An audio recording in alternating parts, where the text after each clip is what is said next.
Hi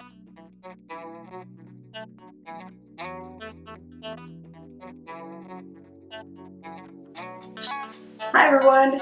Welcome to the second episode of Astrophotography Series, where we learn how to do Milky Way photography. So in this episode we're going to talk all about settings, especially because you're going to need to understand what a camera is doing in order to make sure you get the perfect lighting, not only for the Milky Way but maybe also for the foreground, and we'll talk all about that. So night sky photography is all about light, and the amount of light you let in, the amount of time you expose your background is very, very important.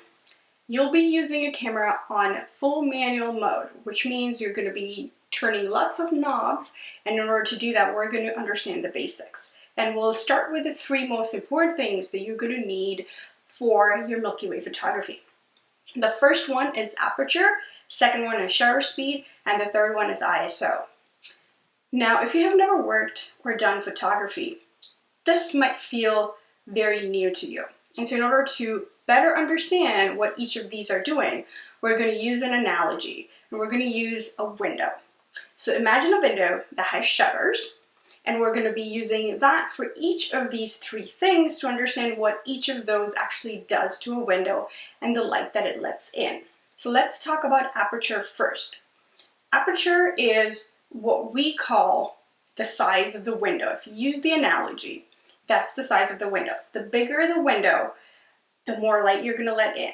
So it is important that when you are focusing and you're opening your shutter, you want to make sure you're opening the most so you get the most light in. In night sky photography, it's very important that you harness any light that's coming from the stars in order to emphasize on the Milky Way.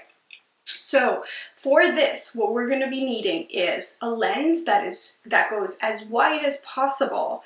So for example, if I'm using my kit lens, I could go as far as f3.5. That's the widest it will go.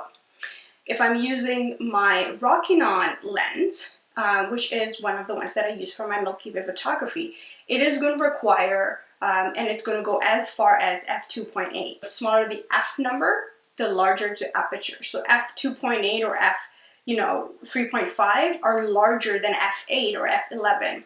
So you are actually opening the shutter the biggest you can in order to get all the light. Next, let's talk about ISO. ISO is a little hard to imagine, but it is basically a sensitivity of your image sensor. So imagine you're standing inside a room and you have the window open. You can put on your glasses and you can see outside because you are now reducing the amount of light that you are getting into your eyes. So for an ISO, when we're shooting night sky photography, you want to make sure that you keep your sensor the most sensitive. So that's a high number. For my camera, it can go as far as 6400. It's pretty old, but nowadays you can go further if you want in high-end digital cameras. For my settings, I generally use anywhere between 1600 to 3200 because once you start getting to 6400, it can start getting grainy. So one thing to remember is that the higher the ISO, the more grainier your picture will be. But if you're doing it at night, you need to make sure your sensor is pretty sensitive and collects all the light onto the sensor. So you would have to bump it up to 1600 or 3200 or sometimes even 6400. I like to always try different ones and see which ones work best for me. I start with 1600 and try and do 3 different ISOs. Now the third most important thing in this basic triangle, we'll talk about that, is shutter speed. Now imagine the shutter speed as being the shutters of the window. You can close and open the window for as long as you want. The longer you leave it open, the more light comes in.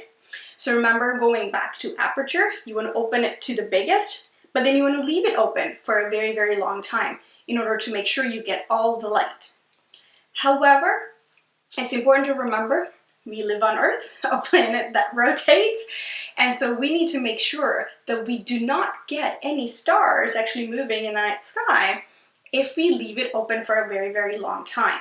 So in order to understand what your camera and your lens can go as far as possible before you actually start getting the star trails, is using this one rule called 500 rule.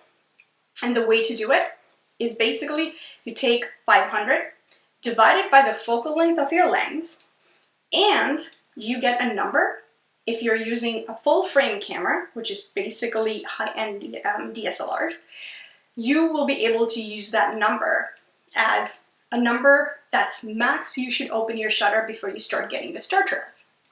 For my camera, I have a Canon, and I generally use a Rokinon lens, which is 14 millimeters. So the math I would do is 500 divided by 14 divided by 1.6, and that 1.6 is a crop factor. Because mine is a very cheap DSLR, it is actually taking a smaller size picture than what a full DSLR actually can take. So in order to actually calculate the number, we need to take that into account. So if I were to use my Rokinon lens, which is 14 millimeters, 500 divided by 14 divided by 1.6, I get approximately 22 seconds. So when I'm shooting with my camera, I generally don't go over 20 seconds and to make sure that I do not get those star trails. If you're using Nikon, it has a little bit of a different crop factor. So what you're going to need is 500 divided by the focal length of your lens that you're using and 1.5. So 500 divided by focal length divided by 1.5 is what you're going to need for a Nikon. So with the shutter speed, you want to make sure that you leave it out open as long as you do not get the star trails. So go maybe the max of what you calculated and backtrack from it. I always like to experiment with different numbers and see what happens. This way I will have a wide variety of pictures that I can then select and work on processing after I take the picture. There are a few more things before we are ready to go to shoot. Few things to keep in mind. You want to make sure that when you're using a lens, it doesn't matter what kind of lens it is. If you're using a DSLR, you want to make sure that you turn it to manual focus. You want to make sure that it is not trying to autofocus and figure out where that light is and where that object is. We will talk about this in episode 3, where we actually go out and find a way to focus our camera to the stars so that they're sharp and nice and round. You also want to make sure that you turn off image stabilization if that's what you have in your camera or in your lens.